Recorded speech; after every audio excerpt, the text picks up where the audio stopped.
Okay, this is a fantastic turnout. I would like to thank everyone for coming to the Shifting Cultural Attitudes for a Changing Climate. We're going to hear from some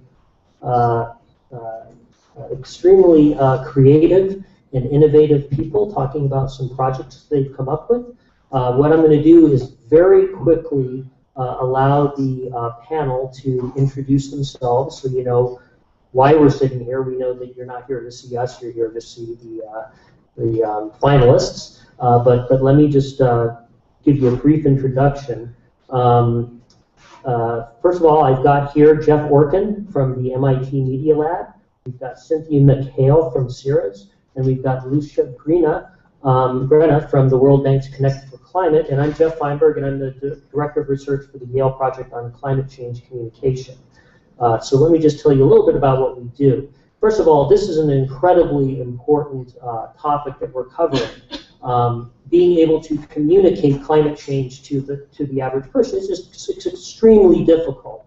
It's a very difficult project.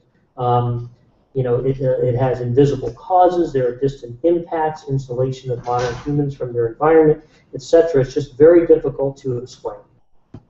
I won't go through the mission of what we do. Essentially what we try to do is figure out how to talk to average people about climate change in ways that resonate with them. There are very different kinds of people.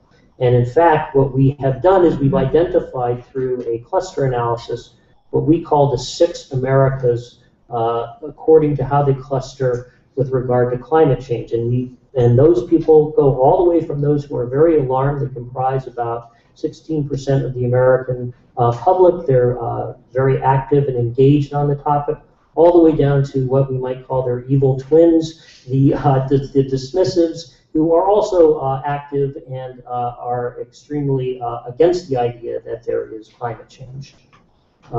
If anyone's interested in learning more about these folks, I'm very happy to talk about them, but you do need to talk to these people very differently. You need to reach them with different language, with respect, so that we can move people in the right direction to understanding climate change.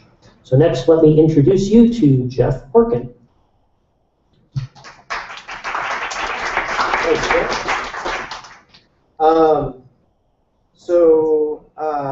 I'll start by confessing that I don't have a background in climate science or environmental science, but I'm all for it.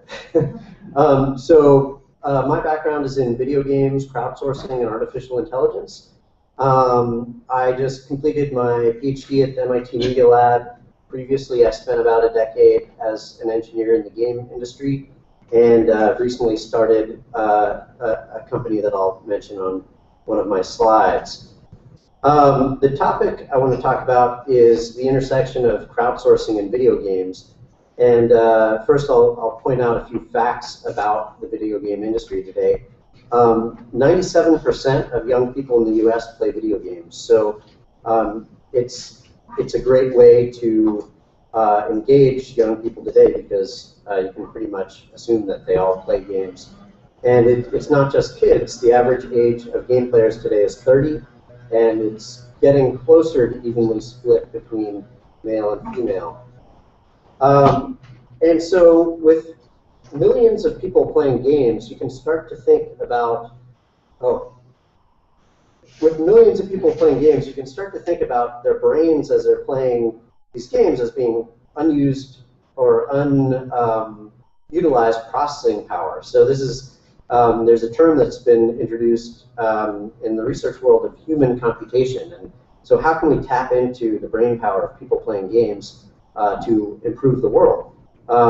So the question is, how can we harness this game-playing brain power to solve technical, scientific, and societal problems?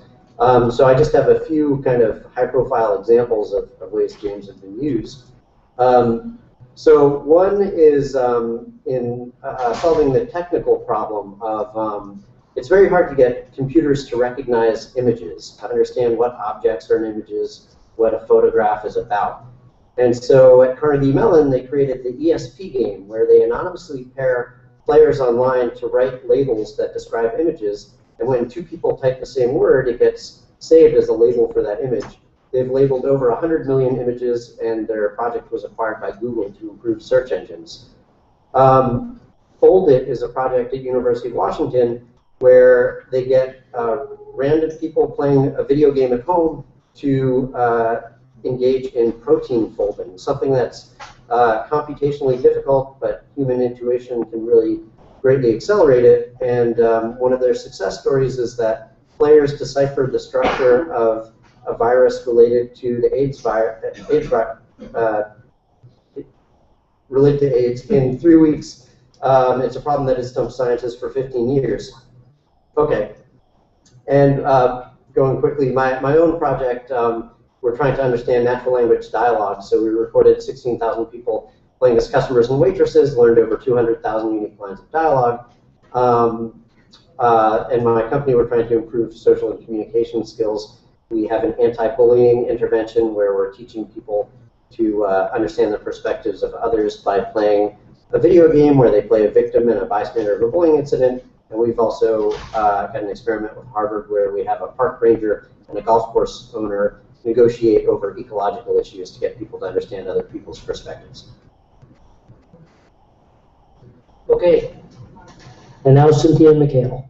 All right, and I'm just going to go off the old-fashioned way off my paper here. So I'm Cynthia Mikhail. I'm director of the insurance program at Ceres.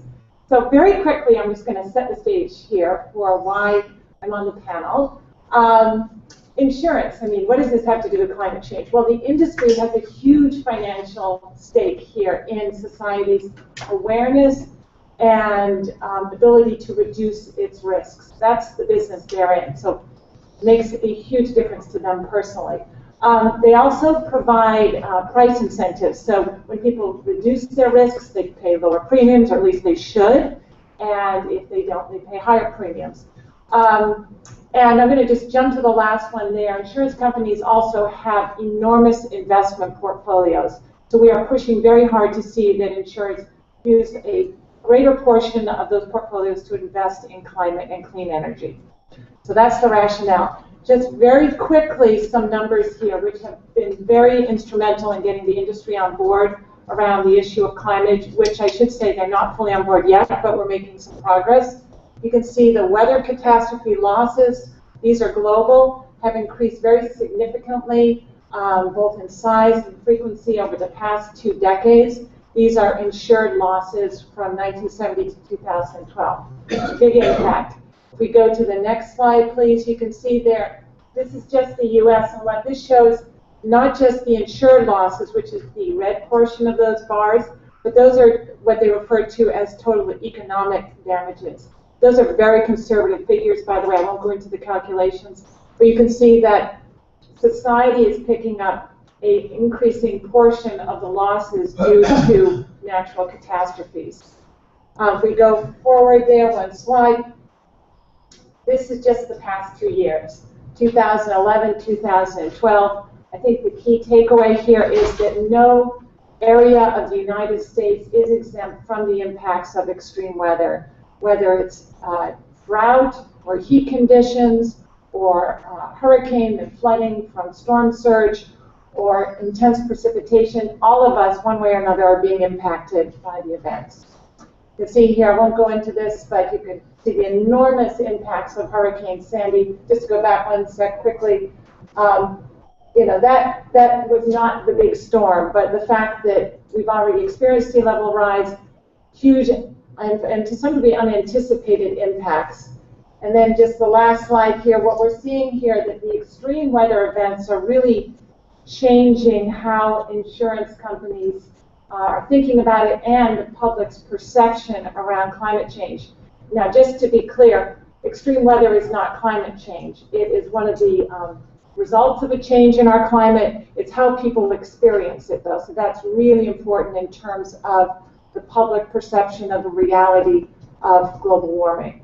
So with that, this is just a study that shows that it in fact is having an impact on how people think about it. So I'm going to hand it over to my colleague here to the right and let her introduce herself. Hi, yes.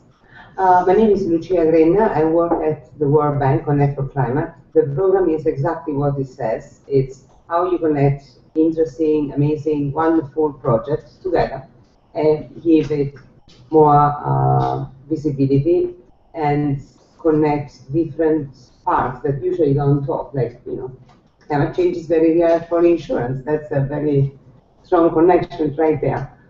I would like to congratulate greatly the winners. Your proposals are really amazing. They're creative, they are young, and they don't talk to the boredom of climate change classroom. They talk to an emotional level, and I think that you did an amazing job.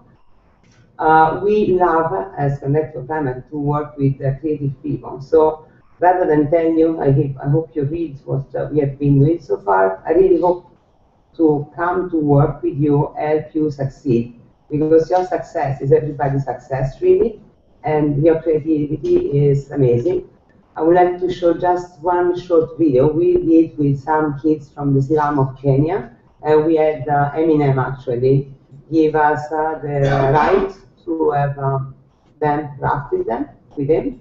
And Viacom gave us the use of their screen on Times Square. And we had a very unusual campaign right there. There was the right message, the right science from Yale, etc., but there was also the creativity and a different way, positive way to go out there. This is our program. Through the storm, whatever weather, cold or warm, let me know that you're not alone. I love if you feel like you've been down. This is your war, unlike any other before. This is our future. This is what you're fighting for, and it's more or less than a. And this actually went #1 on iTunes, which is, I have a few, so if you want goodie bags. But I'm here really on how to make a story bigger and how to create a bigger impact. The reality is that with so many intelligent people, we're not managing to have the right change and to create the movement we would love to see. So there is not one more important than the other, but all of the above. Everything matters, every single study, every single action. And if we can relate single action to someone's life, then it's empowering and we can all be the change. Okay. I hope that that was actually provided clarity rather than confusion as to why we are sitting here to ask questions of the finalists. But let's get on to the stars of the show, the finalists. And we're going to start with some folks from the Yale School of Forestry and Environmental Studies who are going to talk about Clio. So what they're going to do is they're going to, they have a video and they're going to talk about their project. And then we're going to ask them some questions, and we would also encourage that if anybody in the audience has questions, please go ahead. Yale folks, go ahead on up.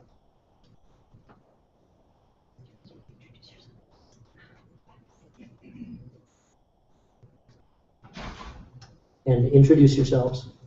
Hi, I'm Brenda Longley. I'm Rebecca Rivola.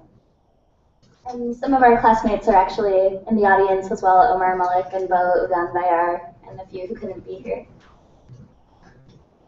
So I guess we'll start by showing our video, and then we might go straight into questions unless you think we can do Clio justice by talking about him first. Yeah, let's go to the video. Let's go to the video. The video's great. Hi, we're a group of students and recent graduates from the Yale School of Forestry and Environmental Studies. Climate change is a really tricky problem, but games offer new hope for improving understanding and inspiring action. While people of all ages can enjoy games, our app is designed for children between the ages of 4 and 14. Okay, it's dangerous. If we don't have air or water, we won't survive. I think it's there's global warming because there's more carbon dioxide. I think that it really affects the environment in ways like with the climate changes that the ecosystem can be destroyed and many animals might not be able to live. When I was a kid, I begged and begged my parents for a puppy, but they simply refused. Their solution was to get my sister and I a virtual pet or a Tamagotchi. I remember being obsessed with my Tamagotchi and trying to make sure at all times that my pet was happy and had a clean home to live in. So we took this idea of developing a smartphone app that would be like a Tamagotchi called Cleo, or Climate Organism, that children and really people of all ages could use to encourage and to record their low-carbon lifestyle choices. Here's an example of the Clio app gameplay. For example, did you carpool today? If you choose yes in the menu, Clio will become a very happy pet because he loves sharing rides. Using bikes or taking public transportation saves a lot on greenhouse gas emissions. It also cuts back on traffic congestion, improves air quality, and reduces demand for gasoline. But don't say no. Sometimes Cleo gets hungry, and when he does, he'll be sure to let you know. A great way to feed him is to do a sustainable activity, like recycling. And recycling, of course, saves a lot of water, energy, and resources.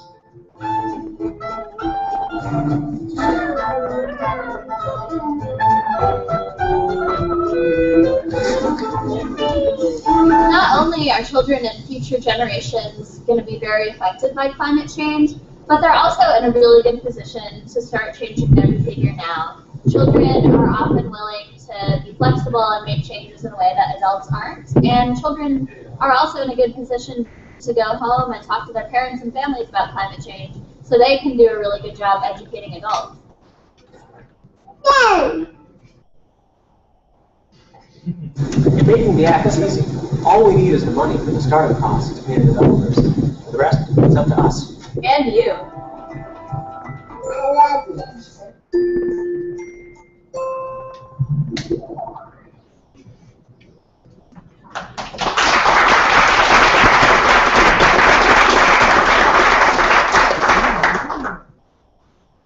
Okay, so I would ask if any of the panelists have questions. I have a question. So coming from working in the game industry, you know, it's a very saturated market, and it's hard to get anyone to play your game, and even harder to get them to keep playing it.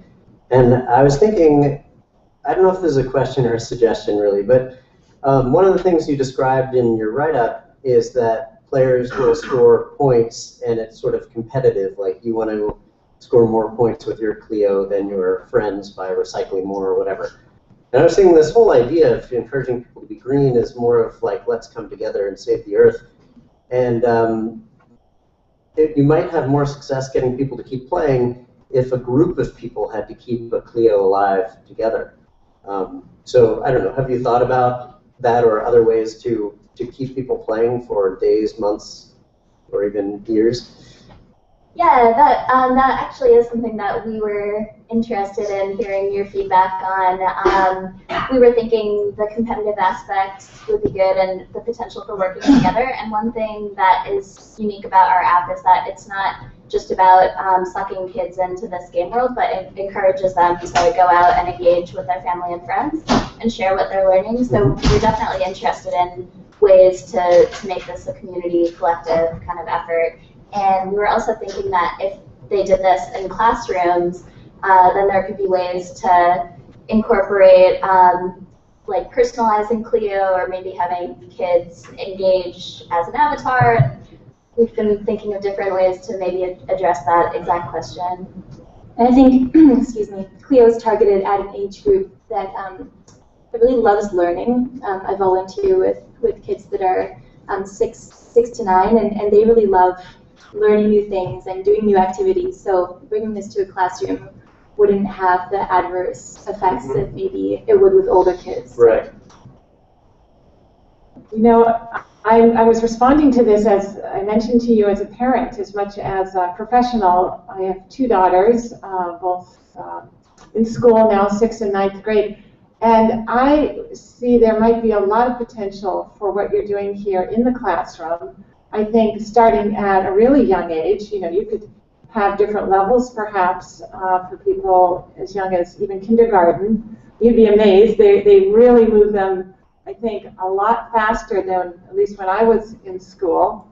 They're very capable of picking up these concepts, and I think they could get a lot out of it. So really, I think the educational angle, I think I think you said your range was 4 to 14, is that correct?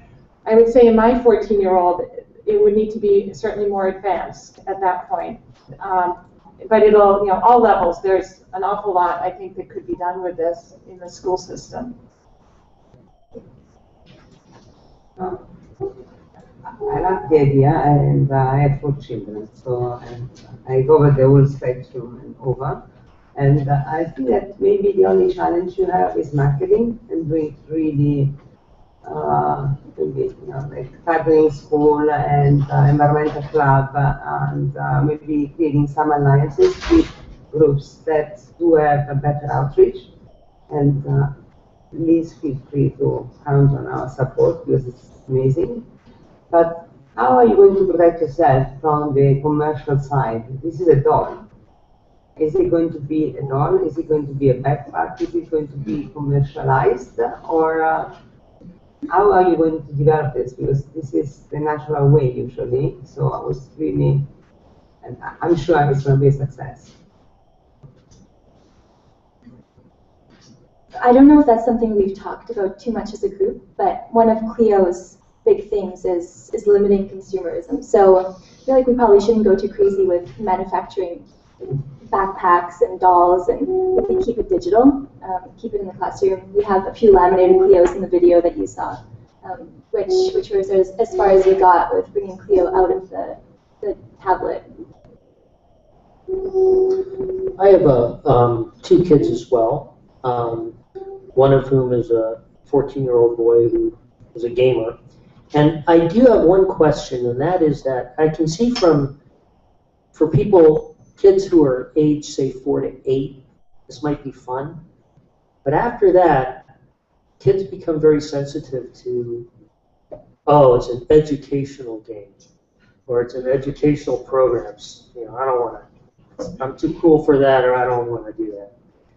How might you fine-tune it as they, for older kids to actually make it cool? It's a challenge, but it's something that I think you might face.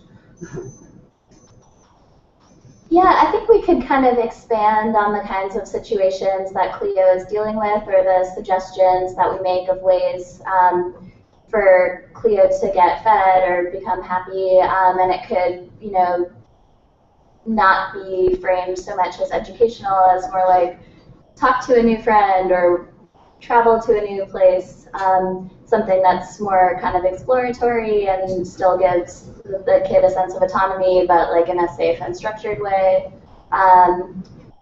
Yeah, and I mean, maybe Clio itself could, like the look could possibly change as well. Or maybe we find that Clio is just better suited for younger people, and that we target that younger age group, and then hopefully by the time they get older, some of those habits are more ingrained.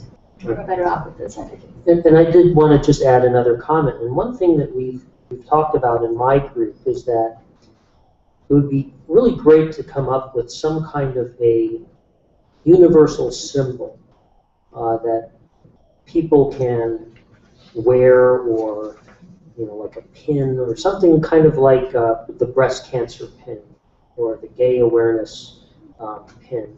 Something like that that's an icon. And I see some potential among kids, perhaps, for Clio becoming that kind of an icon. Just want to throw that out there. And if we want to take questions from the audience, there's a mic right in the center, and you can use that to feed through the live feed. Questions or suggestions, please. Hi, I have a question. I'm curious to hear about what you've learned from the process in terms of something a little bit deeper, what you've learned about how people grow to perceive climate change, and sort of how your thinking has evolved while working on this project.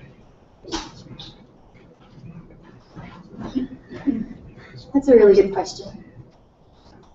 I think what I've learned probably comes from the other work that I do. I work a little bit with Jeff at the Yale Project on Climate Change Communication, so I'm quite familiar with the 6 Americas. And I think working on Clio has shown that a tool like this might be a way, or an app like this might be a way to access some of those Americas that are maybe less tuned in to climate change. So say that the parents are dismissive or disengaged. Well, if their kids get involved with Clio, that's a way to bring about behavior change without necessarily changing belief systems, which is a lot harder to do, as we heard.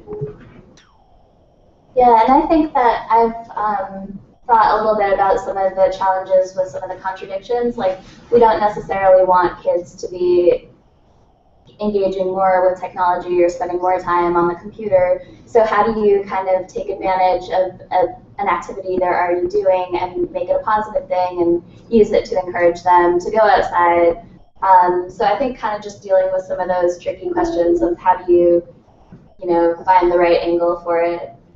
Just to add on to what Verna just said, at the Yale School of Forestry and Environmental Studies, we're quite connected with Patagonia. I don't know how this relationship came to be, but we have Patagonia there a lot, talking about their ethos, I guess, and they're a very sustainable company. And I don't know if you guys are familiar with their Don't Buy This campaign. They had a campaign a couple years ago where they had a jacket, and on the jacket it says, "Don't buy this." And the whole idea was that we shouldn't be buying so much, we should limit our consumption and instead try to take care of the things we do have.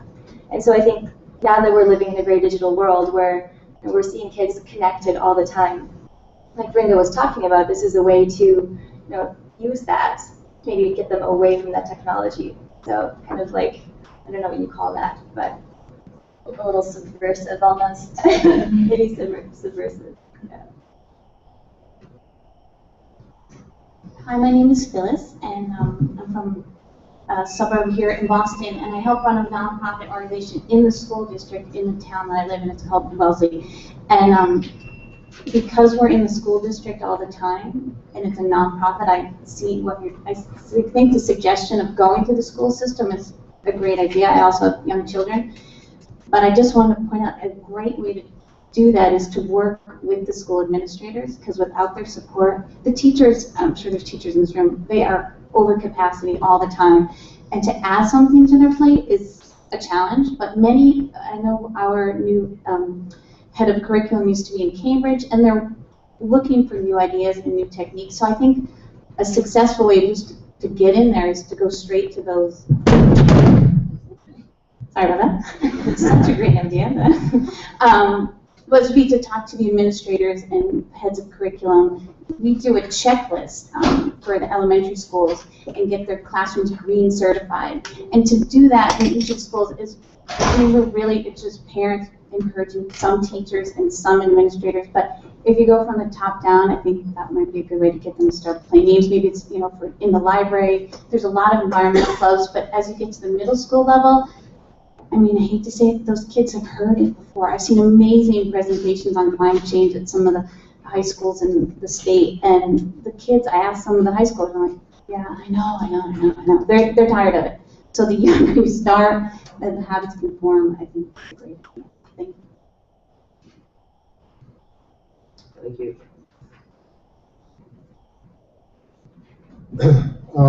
This follows up a little bit on the comment about collaboration versus acting as an individual. I think if we think about the problem of educating children for the future, we need a deep understanding of what it is that these children are going to need to do in their lives to deal with climate change, not just as toddlers, but as adults, and hopefully people of my age. I'm approaching 70. We're talking about shaping young people. And I think that the issue, that there's something that is missing. In my opinion, there is something that's missing from this that's critically important, and that is we're not going to be able to deal with climate change as individuals through individual action. It's going to require working together and setting good examples.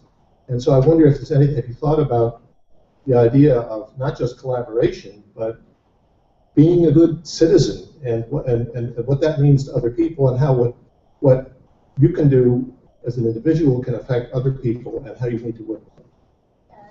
Yeah, I completely agree, and sometimes get frustrated at attempts to have people making just green decisions on their own and placing that responsibility on individuals. So we were thinking that maybe some of the actions could be like writing letters to Congress people and more ways for kids to step outside and work with other people collaboratively, because I completely agree with that. Shorter here. I have a comment and a question. The comment, first of all, I want to really reinforce what your committee over there suggested about marketing. So many great products fail because they put all the work into figuring out the best product, and you should spend an equal amount of time working on the marketing and how to get it out, or I just encourage you to do that, and some of the great ideas they have. My question is this: I'm just curious. In the video, it indicated that some of the ideas for this came from just that I had one of these when I was a kid, that kind of thing, and a lot of this is very intuitive. But did you do any research into social sciences behind reinforcing or understanding the success here, the linkage? Do just because they do this game, does it lead to changing in behaviors and so forth? I'm curious about that, as well as how you define success.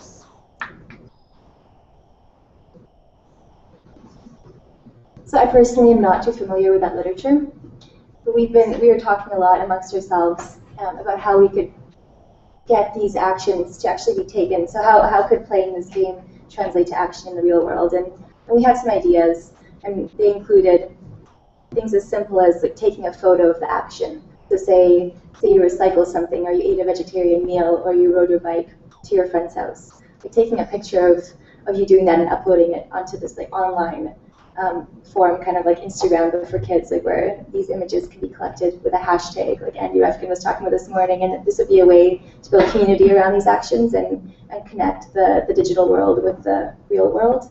So that was one idea we had. I don't know if Brenda, you have anything to add? Yeah, well, one of our classmates who couldn't be here is a bit more familiar with the literature around how apps and gaming can influence behavior change. So it's something that we need to look into more, but we believe that apps and games do have a lot of potential to just get people thinking about things in different ways. And I guess Omar had mentioned that in the field of behavioral economics, you can look at things like preferences, and there are a couple of different categories that you can change. Omar, I don't know if you would like to add anything. Yeah, but that's just straying into economics, which is beyond the age group. But yeah, so some other types of literature that could help us understand that as well. Thank you. First of all, I would just suggest you guys look at the Neopets model, because I think that could add to the community aspect and having an online like social media type, which feeds into the Instagram thing. But my question is, I'm just curious how you guys decided where to place significance in these actions, like how you chose like what actions were most important, how you chose recycling is worth 10 points, riding the bus is worth 20 points, whatever, what that thought process was like. Well, actually, a lot of those details still need to be fleshed out, and one challenge that we were thinking about is that it's going to be really different in different settings. Like if it's a kid who lives in New York City versus someone in, like, I don't know, Denver, a bus might not be as viable of an option. So we wanted to kind of think about things that kids were doing on a daily basis, and where, some research supports that actually does make a difference, and also where it could be connected to an adult behavior so that they could maybe get their parents trying that as well.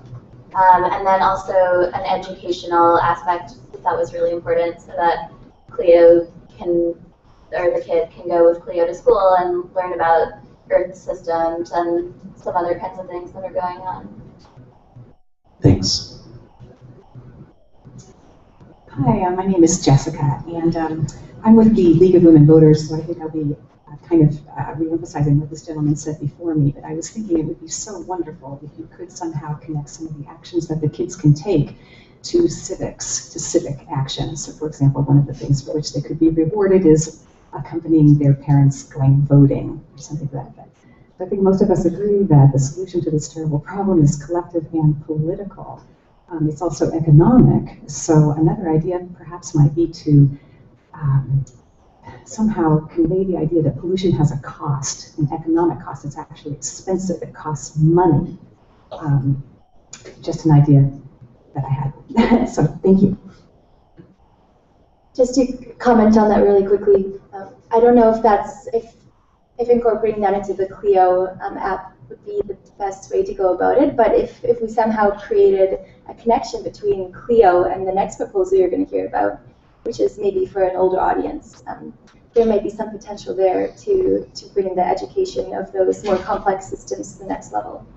But you'll hear all about that proposal soon. So.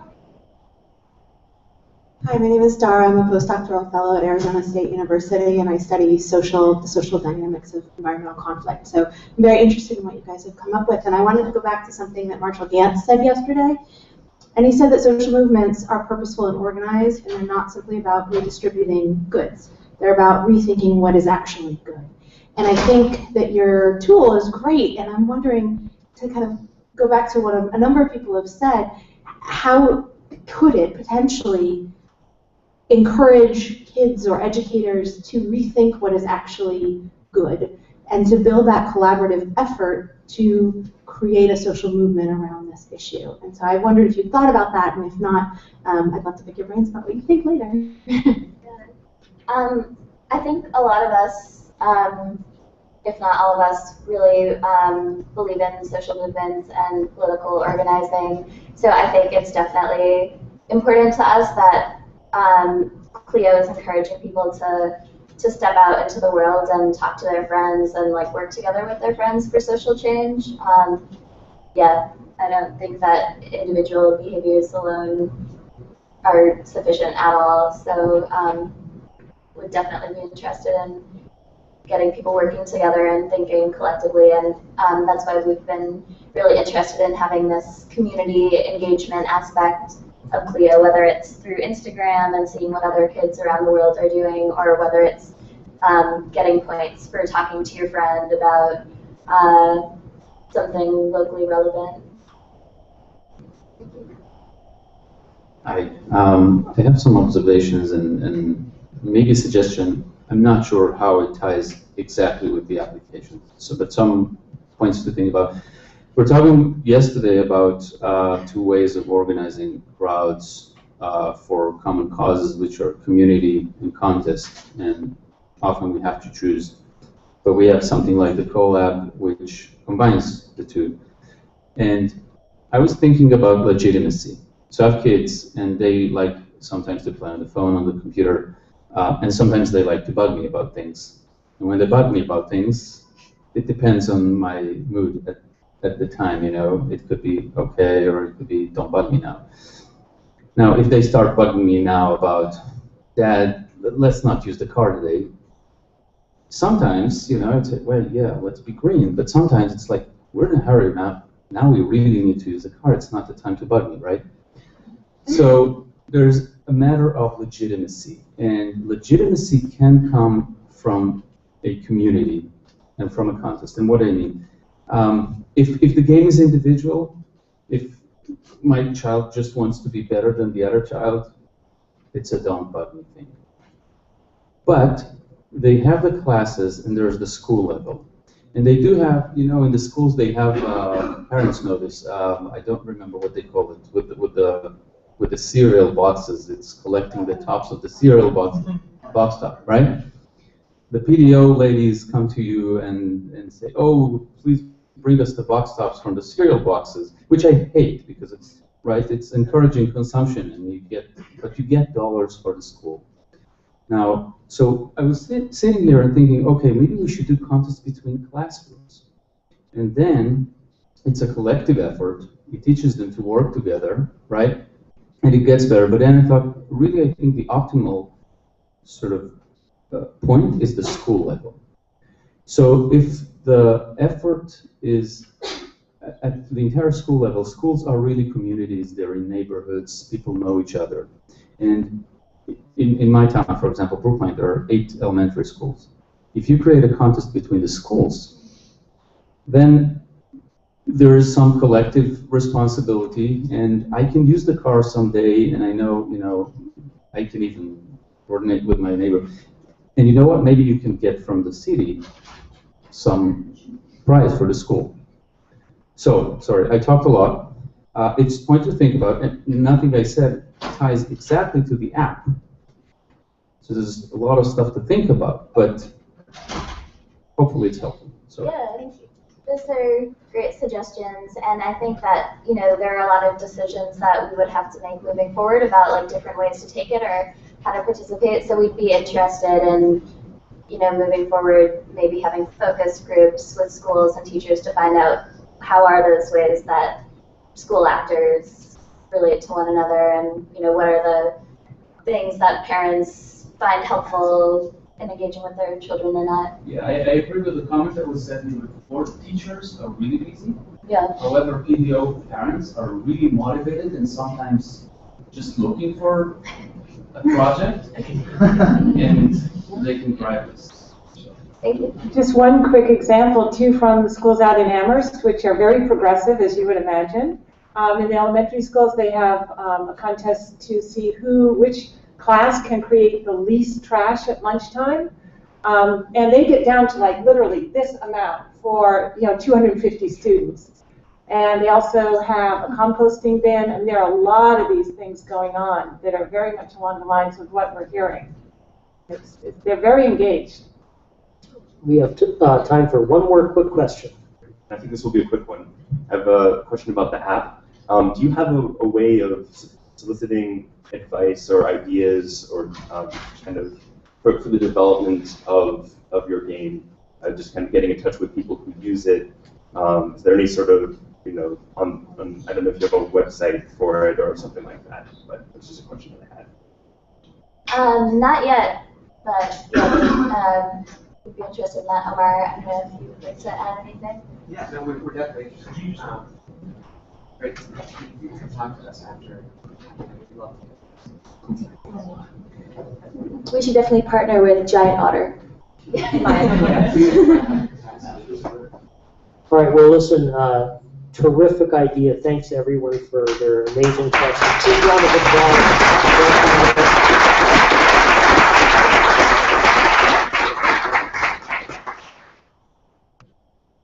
Thank you.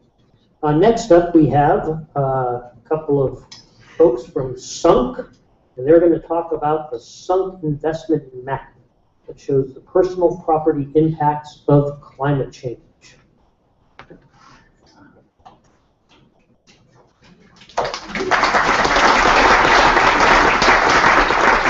Hi everybody, I'm Keith Brower-Brown. I'm Mateo Banerjee.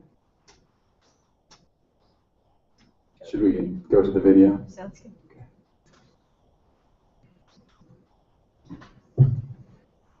Hi, this is Keith and Mateo with the team at Sunk Investment. Early this year, we started talking about how to make climate change personal. We noticed that up until now, most climate advocacy has been based on abstract environmental values or on the promise of green jobs. These approaches have hit a wall by tying climate change to polarizing issues such as environmental activism or big government. This has left many Americans unsure about how climate change affects them personally. We set out to shift the discussion on climate change, to focus on common values that matter to most Americans. We started by looking at US history, social science, and psychology, and we saw a trend. We noticed that many of the most effective American social movements have won by focusing on protecting property. This is the power we want to tap into. We have to make climate change about something more than partisan politics. We have to show that protecting ourselves from climate change is, at heart, an issue of protecting American homes and businesses.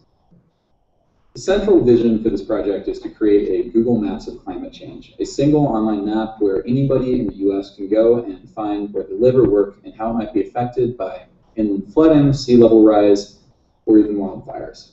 We want to bring together data from a lot of the great research that's already being done at government, academic sources, and NGOs, but is currently being presented only for technical audiences in a scattered way. Then we want to present that data in a simple, easy-to-use platform. This is a very rough sketch of that platform based on the work we've been doing already. This is looking at the Bay Area and how it might be affected by rising sea level and storm surges within the next 50 years. We have a team of 6 who are based in the Bay Area, including 4 software engineers, and 2 of us with extensive experience in management consulting and design work in the clean tech industry. This, again, is just a very preliminary sketch, but we're excited to show you what we're working on right now. For our next step, we plan to complete a pilot map for a specific region of the United States, showing inland flooding and sea level rise.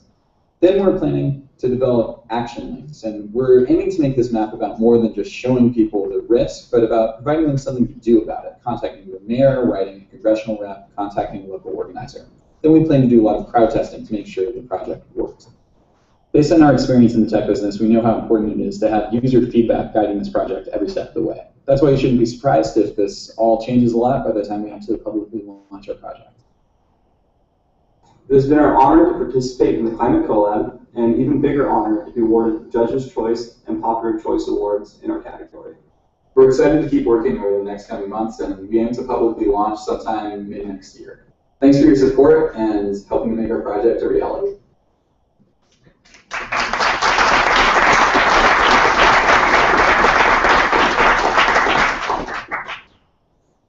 Any questions from the panel?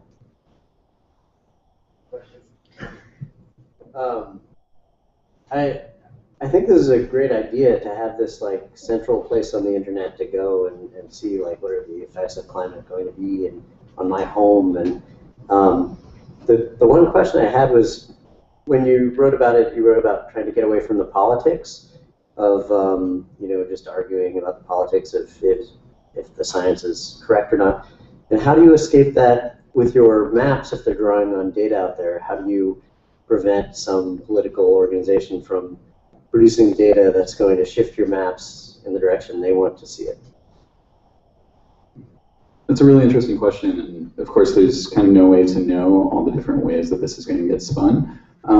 We aim to sort of build a platform that people can use in a lot of different directions, and there will be interest in this. We hope from people, you know, looking for homes, from political organizers trying to organize rallies in small towns in the Midwest. We hope that there's a lot of broad applications, and that there will be politics involved. There's no way to escape that. But what we hope to provide is a platform that when a user goes there for the first time, they're not immediately turned off by seeing this as sort of a very politically motivated object. And we're going to do a lot of very careful testing with users to make sure that people who are politically conservative, people who are in that doubtful category about climate change, when they come here, aren't immediately turned off by what they view as sort of reactionary language.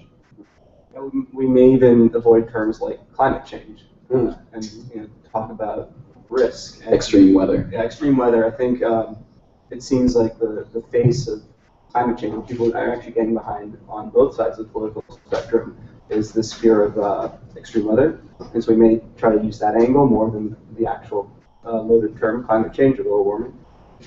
But there's the language on the site, but the data driving it, you're choosing which data sources produce your maps. Yes, right? At least for the time being we are. So, yeah. Well, so people could view that as being propaganda. We hope to provide a very clear list of sources. For any point you're at the map, you can click on the methodology page and see this is the NOAA paper, this is the FEMA data that this comes from. Sure, people may question whether FEMA and NOAA are legitimate sources, but that's a little outside of our control. Yeah, that's correct. And as we target different data sources, I think the legitimacy of the data source and the especially being able to present it as something that's not necessarily partisan will be important. We were actually talking about, and we'll probably get to this later, is hopefully trying to map something like insurance premiums. That's not politically motivated, but it's something that actually would, sort of motivate everyone to take a look at this. That's my same observation. I see that your best ally will be the insurance business, really. And there is no doubt about the data. What you can encounter is maybe some landowner or association that might think that you are actually going against their interests. But to make climate change real and to hold it climate change and to make it a positive action, a real action, a useful tool is, I think, one extra shot towards the solution of the problem. And I think it's an extremely smart idea what you had, and you'll find a lot of allies because it's very real. And it's very real for the insurance to build $50 billion in New York, right? So I think this is a great idea. And I will say, though, just quickly, the insurance companies are not reflecting most of this risk in their rates today. So I'm happy to talk with you more about that, but that's the reality. So a couple of observations and also some data sources, such as the digital coast work that NOAA's doing, FEMA's new flood insurance rate maps. Again, happy to follow up with you afterwards about sources because we work in this space a lot. So some things that you'll need to kind of think through would be the granularity of the data. Homes are at a parcel level, and that's where people are concerned. It's really hard to get good climate risk data at that level of granularity. No kidding. Yeah, so that's one item. And also how that information affects property values. That is a highly, highly charged issue and getting more so. So that will not go away as properties that, especially built along the coast and in floodplains, really will not be inhabitable in the future. Also, how you're going to deal with multiple climate change scenarios. The choices we make today around reductions of greenhouse gases, I think is a really important point, will impact the climate risks that we face tomorrow. So sort of building that awareness in, and it's sometimes surprising to me, but that is not always universally understood. That there is this real connection and we do have choices to make in terms of how bad things get. And then there's just many unknowns about the weather impacts of climate change. We know climate change is happening. We don't know how far it's going to go. We also have a lot of unknowns around the exact sort of correlations between a warming climate and how that changes different aspects of our weather patterns.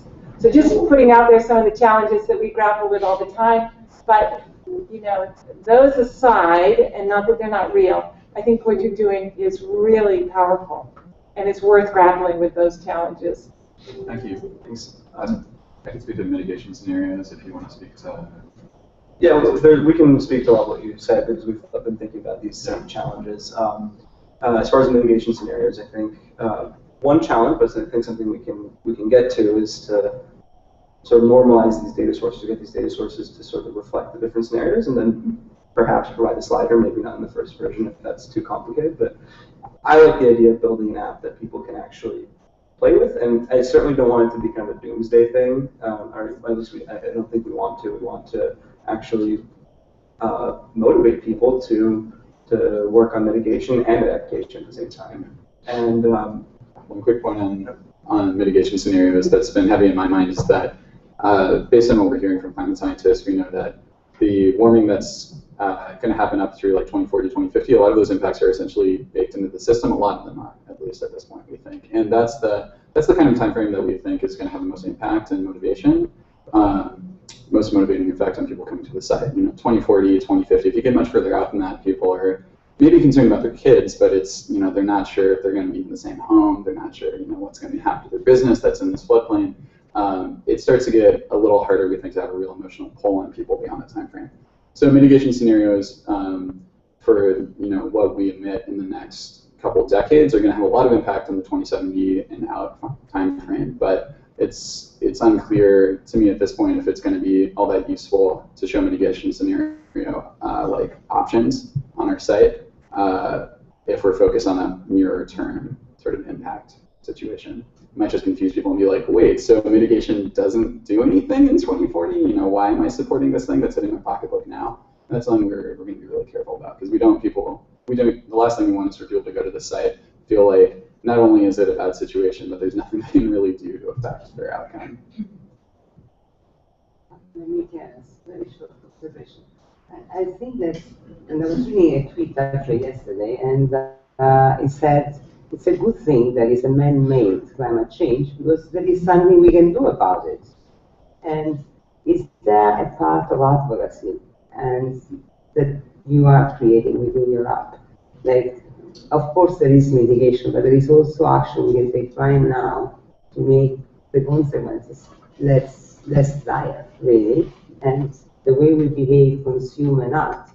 There was a gentleman say that these kids tell him not to take the car, just get an electric car, an electric car. I mean, there are many ways that we can do the same thing differently. Is that part that you are promoting? I think that it's really difficult to sort of position yourself as non-biased or non-partisan if you're going to be prescribing specific sort of like mitigation strategies.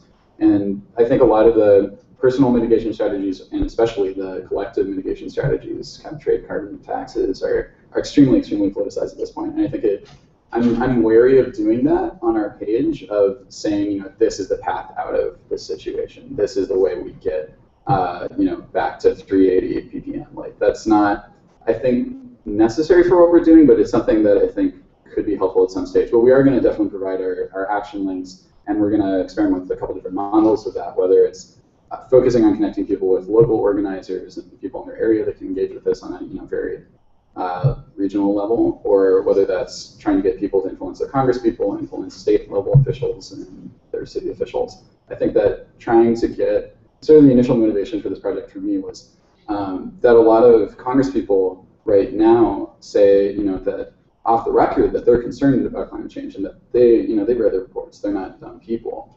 and they, you know it's an issue, but that if their constituency isn't going to back them up on it, and if their constituents aren't telling them this is a, you know, top priority for them, then they're going to lose their job if they start to take action on it. And I think if we start getting even just a, you know, modest stream of mail coming in from people in their districts saying, I don't care about this, you know, as a polar bear issue or as this abstract glacier issue, but I care about this because it's my business, I spent my life building up. And if you start to get, you know, local chambers of commerce and get homeowners associations caring about this and talking to officials, I think that puts a whole other kind of leverage on the situation and can start to lead to that collective action that is really needed. Okay, I'd just like to add, I think it's a terrific idea, and I just want to address the politics part of it. And I would just say that no matter what app anybody comes up with that is going to teach people about climate change, they risk being attacked by a very small minority of people in the country who are deniers. So what I would say is fear not the political implications, so long as you feel that your science is good. You know, I was heartened to see recently, I mean, I know that the common wisdom is that Democrats think climate change is happening and Republicans don't. Well, that's not the case. If you take out the Tea Partiers, most of whom think climate change is a hoax, and they comprise about 25% of Republicans, the majority of Republicans believe that climate change is happening. About 6 in 10 of them.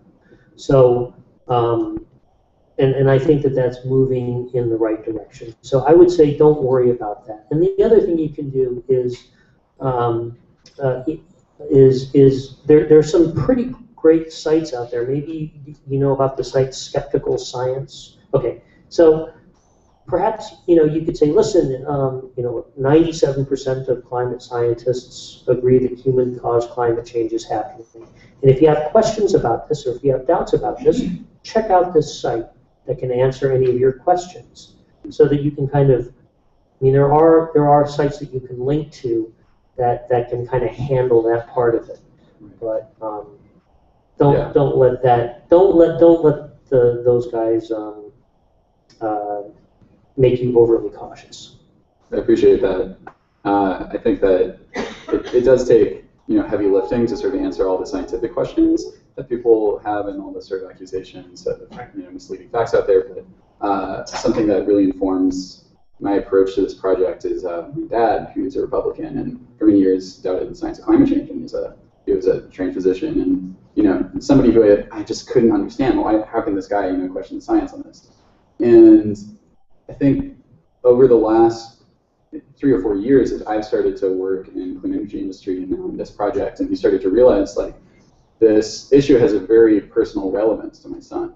it's really changed the dynamics of the issue for him. And he's started to come around in a way where he may not completely, admit straight out that he believes it's human cause now. But the fact that there's this personal link for it makes it something that he can accept. And that's sort of part of the motivation for this project, that if you get people talking about, I'm worried about my home, then a denier can't shoot that down as much. If your wife or somebody on the PTA in your neighborhood, is talking about, I'm concerned about our school, I'm concerned about, my family business, it's a lot harder to shoot that down than the science. It's a lot harder to confront that. It's, the social, we need to make this a social issue. Personal issue. Right, a personal issue.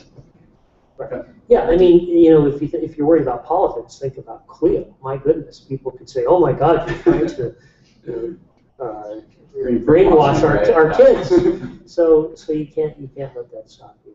There's another constituency that I think will be very interested in what you're doing, and that is there are many hundred thousands of towns and smaller cities that don't have the resources to understand what's ahead of them, and yet they know that they need to be prepared to protect their people and property and their infrastructure, whether it's their sewer or their electricity or their town hall.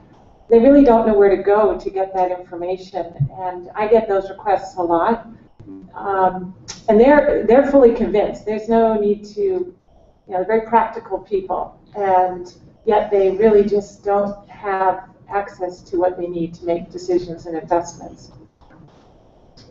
Yeah, that's a great point. And as we've sort of been, starting our development of this tool, the people who are already furthest along and working on this sort of approach of like mapping projected impacts of climate change are people interested in adaptation, or people interested in infrastructure impacts and urban planners. And it seems like 8 out of 10 people I've met who are working on this are those folks. So it's definitely something on my mind. How can we make this useful for those people? And what I see happening, and I'm not the biggest expert on the planning adaptation side of what's happening in climate change right now, but I think that there seems to be something of redundant efforts happening a lot, where people are building municipal scale, regional scale tools, each using their own kind of infrastructure, each having to go out and look for the hard to find data on their own. And even if we don't tailor this tool explicitly for that audience right away, what we are planning to do is provide basically open access to our data, open access to our analysis tools that are cooked in to the site, so that other people can pull on this quickly to build their own tools. I would add that we're planning on open sourcing everything we do, and I think that maybe building some toolkits to make it very easy for municipalities to build their own version of our site with their own data. I think that's something we can shoot for on the technical side. So that's one thought there. Okay, I'd like to open it up to questions from the audience.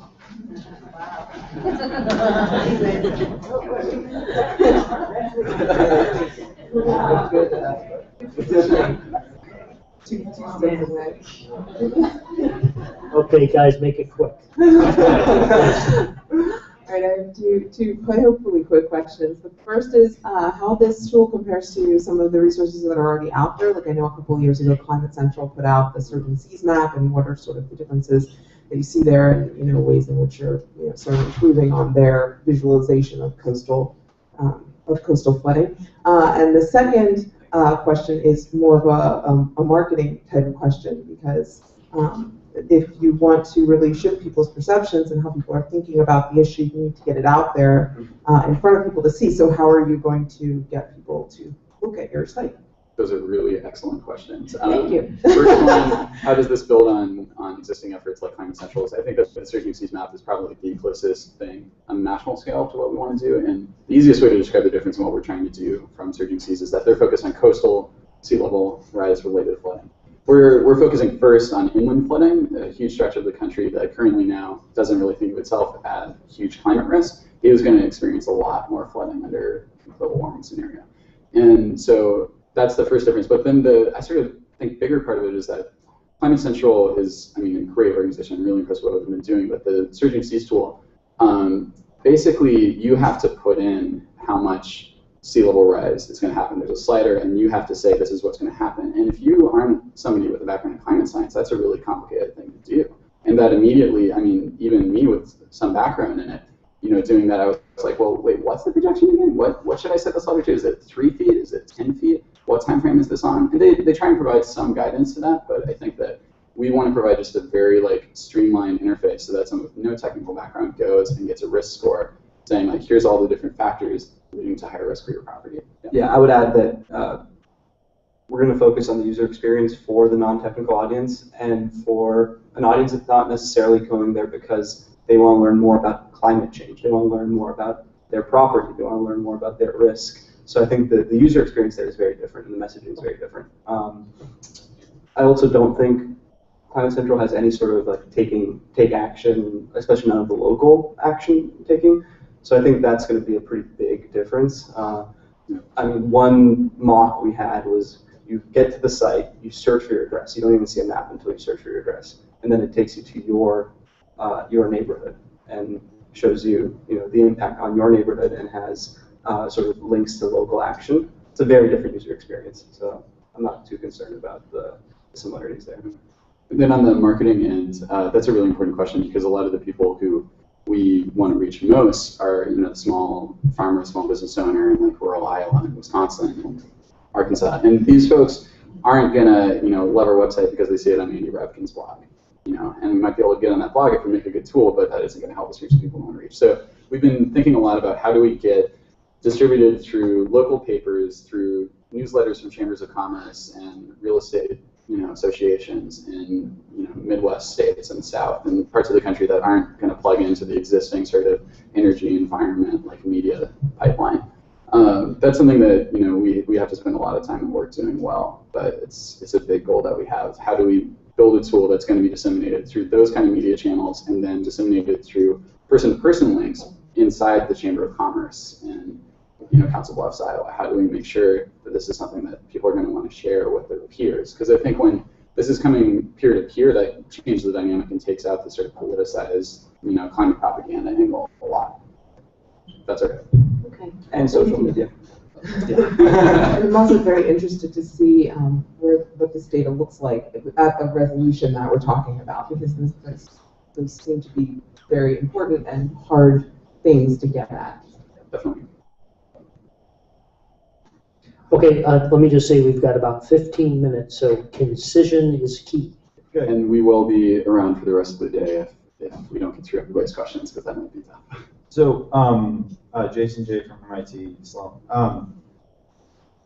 You're playing to the sort of self-interest angle here with its, kind of what's the damage to your own property and what's the risk that you face. I wonder if there's a way of sort of adding to that something that gets people thinking about, more broadly about impacts and kind of does tap into sort of the moral imagination by looking at, okay, these are the impacts on your property, and then these are the impacts on, these 5 properties in 4 other cities in the world, which are actually going to be quite a bit starker than ours. I mean, everything I've understood is that the U.S. is actually relatively less vulnerable to climate change than a lot of places in the world. And so is there a way of combining the self-interested personal property angle with this is what's going to happen in Bangladesh and Somalia and Shenzhen and, I should clarify that we have been planning just to focus on the United States at this point, and I think that that's important for our sort of political positioning in a way here. I think that the idea of providing a tour of more affected areas is a great idea and something I've been thinking about a bit. Maybe we just say, don't see much in your area, want to see 3 municipalities that are kind of similar to yours that are going to experience similar, really intense impacts. I think that'd be a great thing for us to do. And we want this to work in a way where not only can you search for your address, but you can zoom all the way out and see here's the United States and here's slashes of red and blue and all sorts of kinds of impacts crisscrossing the map. I would add to that one idea we've been kicking around is sort of allowing users to upload images of basically extreme weather, and that would be very useful, not necessarily for your own neighborhood, because you probably have seen the impacts of extreme weather in your own neighborhood, but say you zoom out and you see these pictures. I think of it as like Waze, the app. I don't know if you're familiar with it, but it's basically user-generated traffic information for Waze, and for us it would be user-generated information or pictures. because those are the most compelling, of extreme weather. And so you zoom out, and you've heard about these wildfires in California. If somebody uploads a picture of their house burning down, I think that's a very powerful image that you could see in the app. So that's another way to tie it sort of emotionally to what's happening to other people around the globe or in the United States. I think we're certainly targeting the United States for now. Thank you. Thank you, gentlemen. This is a really exciting idea. Unfortunately, I didn't have time to talk with you guys a bit about that last night. But I do want to really reiterate the points that were brought up by the panel. You're really going to have to take scenarios very seriously, because it's not only the mitigation questions about how, like, what our future emissions will be, but there's uncertainty within the models. And like, these are the kind of questions that you're really going to have to think about, as well as the property of impacts, things of that nature. So I mean, I really encourage you to be working with some of the best scientists as you try to deal with those questions, and also maybe some lawyers as you try to deal with some of those questions as well. But I do think if we can figure out how to do this appropriately, it will be enormously helpful. And I can say that as somebody who works between science and decision making with communities in New England who are trying to figure out what to do. So I think really thinking about how this could be useful to those decision makers who are struggling because they don't often have information.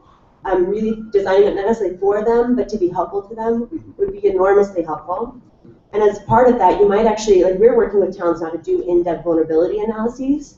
So if there's a way that towns can actually upload that to your system when they have it, that would be amazingly helpful, right? Because that way they have a way to share with the people in their towns without having to try to create a platform. Right. And you have ideally a lot better, more granular information based on like engineering studies.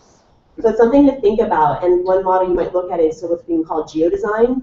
There's a program called C-Sketch, which actually allows like users to go online and actually like look at possible plans and how, like, what the impacts of that would be with high resolution GIS data. You may not want to go that route right now, but I'm just thinking about how there could be sort of feedback from the people who are using this system. It would be really helpful. And the other thing I think just for you to think about is somebody, again, trying to work at this interface. What we found to be most compelling is actually, in some ways, historical data leading up to the now, because change is already happening, and we can show that to people. They're much more willing to accept the fact that that change might continue and might be expedited. So there might be room in this model or in this sort of visualization for actually past data, and actually have people see, like, here's what's been happening, and here are the projections. And I know you don't want to get terribly too complex, but I think from my work, that actually might be much more compelling to people than just putting up, here are the projections, here's where we're at now. So something to kind of think about as you work with this. Yeah. Great suggestions, yeah. Just quickly on that, I think the question of how we make sure this is like scientifically credible and responsible is really important. That was part of the first part of what you brought up. And we've been in conversation with climate scientists at the Lawrence Berkeley Lab, who is really interested in how do you present climate impacts to the public, and we're intending to basically set up like an advisory panel of climate scientists to sort of make sure that we're like on firm ground in everything that we do going forward in this. Because the data isn't perfect, you know, we're limited in what we can say, but we need to say as much as we possibly can responsibly as soon as we can. So, yeah, thank you. Hi, Kathy Buckley, Climate Reality. Very happy to see this. My career was in transportation, and Walk Score is a very big, you know, tool that's come up. So I hope that you know, that you are able to link with them as people, you know, look at their homes. I've been working in the climate field for the last few years now, and I actually became a real estate agent recently because I thought maybe talking about home values would get at people and make them more motivated than lives and all that stuff. So, and I've tried to find, you know, green realtors, and it's kind of hard to find realtors who are talking about climate. But I urge you to find some experienced ones, because I think talking to them, you know, before you put this up, I think will be quite useful. Thank you. Yeah, that's a great suggestion. Hi, so my name is James Billman. I'm with a group called Climate Action Liaison Coalition. We're a climate policy group working with small business, and trying to kind of change that conversation and change the polarization of business versus environment. So I'm just interested in how you guys are engaging business, and as well, just with not wanting to be polarizing, how you guys are talking about opportunities as opposed to maybe the fear angle of it. So how taking action can affect bottom lines in a positive way. So just like that angle, as well as the fear is necessary as well. But just interested to hear what you guys have to say. Those are good questions. I actually talked with one of your colleagues yesterday about sort of business outreach, and we haven't developed a super specific strategy about doing direct business outreach. Our idea is basically just to build a platform and then, have a distribution plan, marketing plan that we construct in collaboration with like business users, so that we make sure it would reach them. I think that at some point we'll probably want to do like pretty targeted outreach to key businesses in regions that have like a lot of impacts that they're looking at. And then second part of your question, remind me quickly. So opportunities, right? How to present like the positive, right? Yeah. You guys are avoiding polarization. So how do you have that? That's interesting because I think once you start talking about opportunities, you have to start prescribing, picking winners in a way, and saying this is who's going to win and who we think should win. And I'm wary of doing that. I think people can draw their own conclusions, and that if we want this to be a map that, as Bob Inglis said, affirms people's truth when they look at it, we have to, not say this is the truth and this is what's going to win. So I think that's would be good. I want this not just to be a fear-based tool. I don't believe fear is going to be the winner here completely, but it's difficult to talk about opportunities without doing that. Well, I was just saying, opportunities are more than positive than maybe. Right. That's what I'm saying. But it's difficult to talk about opportunities without picking a winner. Yeah. So if you know risk, though, you can draw your own conclusion as far as what is low risk. So if you're deciding where to start a business, you may decide to avoid a certain area. So it's not exactly showing opportunities, but. Right. Thank you. Hey. Whoa. So you guys are talking about how you don't want this to be a doomsday, fear-based kind of tool, but there are some places, like no matter what emissions pathway we kind of end up on, that are kind of doomed, that are going to go underwater or are probably going to be swept into a wildfire zone. I think that the flooding is probably the most certain kind of impact that can strike a lot of parts of the United States. So if somebody's house is going to go under, even if we decrease emissions really quickly, a lot of that is inevitable. How do you channel how do you create good out of that? I don't know if that makes sense. No, I think so. You're saying if people come to the site and see that they're going to be in a very extreme risk zone, no matter what. Yeah. I think that we're not only doing this for. We're basically hoping that this leads to both adaptation and mitigation efforts, and that there may be nothing you can do by way of adaptation for certain places. That's a given at this point, but it's hopefully by getting people engaged as early as possible in contacting and trying to get involved in this issue and paying attention to it and making their own personal investment decisions based on it, they can mitigate their own risk in a way that they couldn't otherwise. And that may not be the most hopeful thing for somebody who has a family farm that they love. It's been their family forever, but we're not going to be able to change the rising water with this tool. We just need people to know as soon as possible. It's really cool. Thank you. Hey, Kate Goldstein, MIT. So I've been doing a lot of visualizations. I've been doing a lot of visualizations of this data recently, and I heard something that just said, a map is a visual interpretation of truth. And when you're doing this stuff, you have more choices than you could possibly imagine in the way that you display truth. So every choice you make, everything you put on the map, whether you put parcels or whether you do it at the census block level, or whether you choose to highlight the 100-year floodplain or the 500-year floodplain, or whether you use the NOAA 1.0, slosh data, like all of that stuff, the transparency that you show that there's so many decisions that you guys are going to make, and that's going to be your truth, right? So I guess it's just sort of like I'm having difficulty with it a little bit in my maps, and there's the question of you have a lot of responsibility as well in those decisions because it is perceived as truth once you make that decision. That's very useful feedback, and you want to work with us? I'll talk to you afterwards. Sounds great. Great presentation. I'm Elizabeth Sheehan, and I'm here actually from Vancouver, British Columbia. And I worked for the last 5 years, started up a company to work with small, mid-sized businesses. We work with about 775 so far, and I wanted to share a little bit. We've really led with cost savings in terms of to bring them in. And I really like the idea of focusing on an asset that they may have. but I also wanted to share in terms of their property. What we've learned is that most small businesses actually don't own the real estate. So to be more nuanced in your analysis, and we've tried chambers and Kiwanis clubs, but we've gotten smarter, that you really want to look at who's actually managing that property. We've just done some data around what real estate manager, property owners, and construction companies are doing around measuring and reducing their greenhouse gas emissions, which might help in terms of your targeting. So that sounds extremely interesting. I'd love to talk with you. Great. Yeah, that's great. Thank you.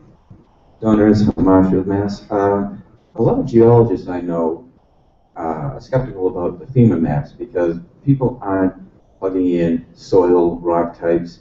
Now, if you took maps on a local basis and made your program interactive, where people could plug that in, and then they could see the change, I think somebody else recommended doing that.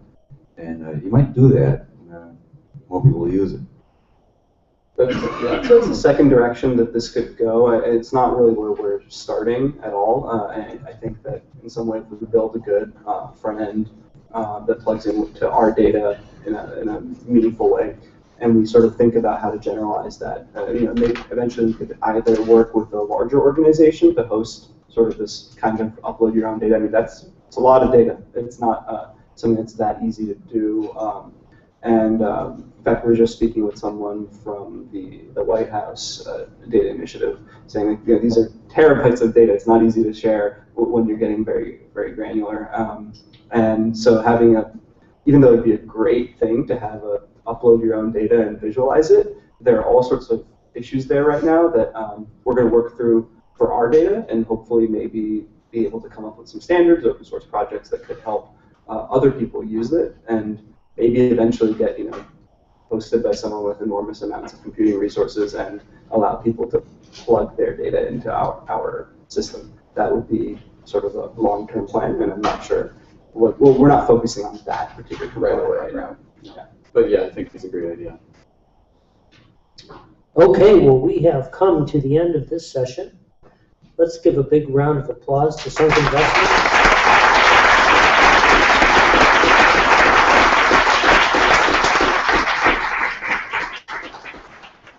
I'd like to thank everyone for coming and for all of the really great questions.